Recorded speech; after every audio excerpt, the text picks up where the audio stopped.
Hello नमस्कार दोस्तों। कहानी बुढ़ापा।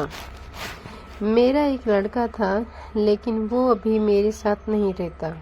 तुम्हारी तरह बड़ा हो गया ना, तो अब उसको माँ की ज़रूरत नहीं। अब दिन ही कितने बच्चे हैं और ज़्यादा भूख भी नहीं लगती, तो मेरा गुजारा चल जाता है। इंसान अपना बचपन कभी नहीं भूलता। यही तो वो समय होता है जब वो बिना कुछ सोचे सिर्फ अपनी छोटी सी दुनिया में मस्त रहता है।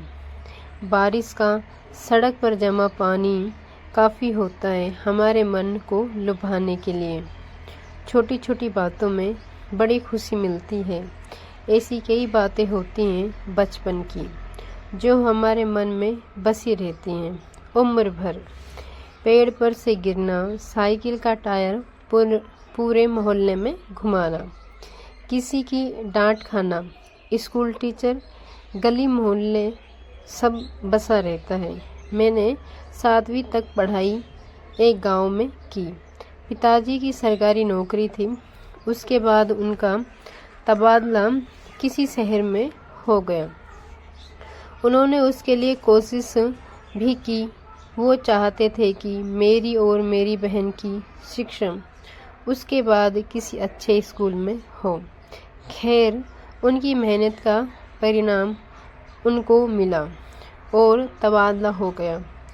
मुझे याद है, बीच सत्र में स्कूल को छोड़कर हमें जाना पड़ा था।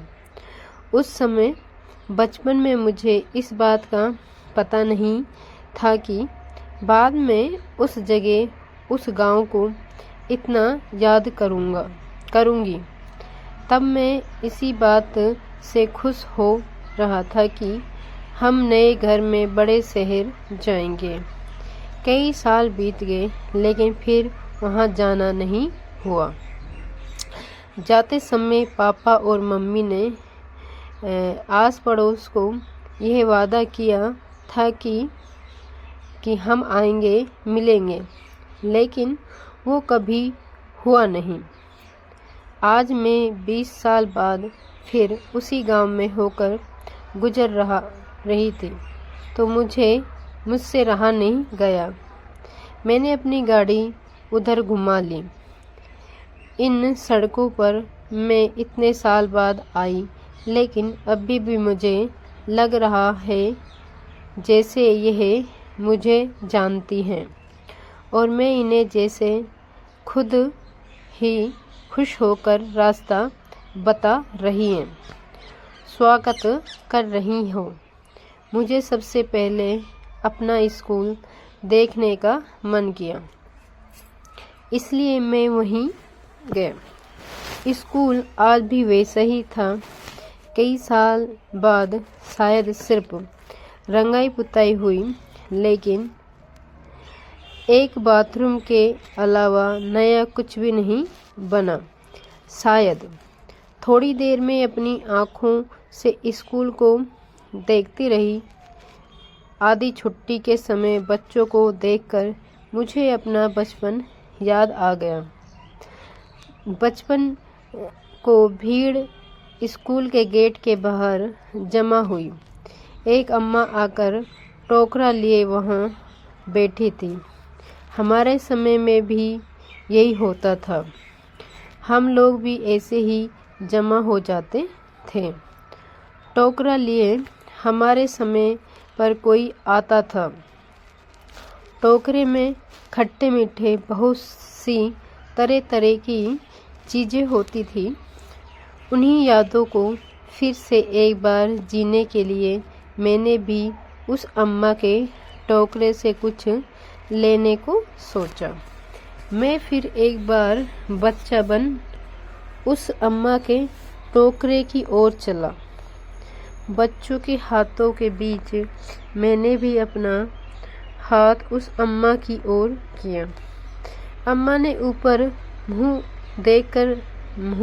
कर मुझे देखा और पूछा कि क्या चाहिए।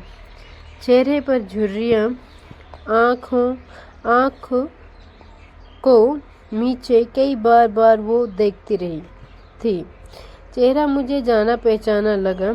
मैंने पहचाना कि ये वही है जो हमारे समय में भी आती थी, पहले से ज़्यादा बूढ़ी हो गई थी, इसलिए मुझे पहचानने में थोड़ा समय लगा। इतना समय बीत गया, लेकिन आज भी ये उसी स्कूल के बाहर अपना टोकरा लिए आती है। ये सोच कर मुझे थोड़ा आश्चर्य हुआ, समय जैसे उसके लिए रुक गया हो। बचपन में उनसे बात नहीं की, बस जो चाहा वो लिया और खाया। आज उनको देखकर उससे बात करने को मन किया। वो मुझे नहीं पहचानती थी शायद, लेकिन मुझे लगता है मैं उन्हें अच्छे से जानता हूँ। कुछ देर में उन्हीं ख्यालों में तब तक स्कूल की घंटी बजी और उसके आसपास मंडराते बच्चे वापस अपनी क्लास की ओर भागे। अम्मा भी अपना सामान समेट रही थी। मैंने उससे कहा, अम्मा, आप अभी तक आती हैं? हमारे समय में भी आप आती थी। उन्होंने अपनी हिलती गर्दन और झपकाती पलकों से मेरी ओर देखा। कान से कम सुनता था शायद। इतना कहने पर भी उन्होंने फिर एक बार मुझसे पूछा, क्या कहा? माफ़ करना, थोड़ा कम सुनाई देता है। मैंने फिर वही बात दोहराई। अम्मा को सुनकर बहुत अच्छा लगा, बहुत खुशी हुई। मुझसे कहा, खुश रहो बेटा, ऐसे ही तरक्की करते रहो। इतना कहकर उन्होंने मेरे सर पर हाथ रखा। फिर वो अपने काम में लग गई, सामान समेटने। मैंने पूछा, अम्मा, आप अभी तक आती हैं? आपके घर में कोई और नहीं है? अम्मा बोली, नहीं है अभी। मेरा एक लड़का था, लेकिन वो अभी मेरे साथ नहीं रहता। तुम्हारी तरह बड़ा हो गया ना, तो अब उसको माँ की ज़रूरत नहीं। लेकिन मुझको दिक्कत नहीं, वो खुश रहे बस। मेरे अब दिन ही कितने बच्चे हैं और ज़्यादा भूख भी नहीं लगती, तो मेरा गुजारा चल जाता है।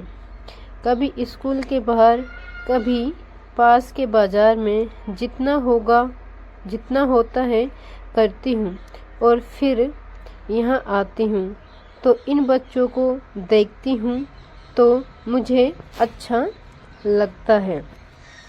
अपनी बात ख़त्म करते ही उन्होंने कहा, अच्छा बेटा, खुश रहो।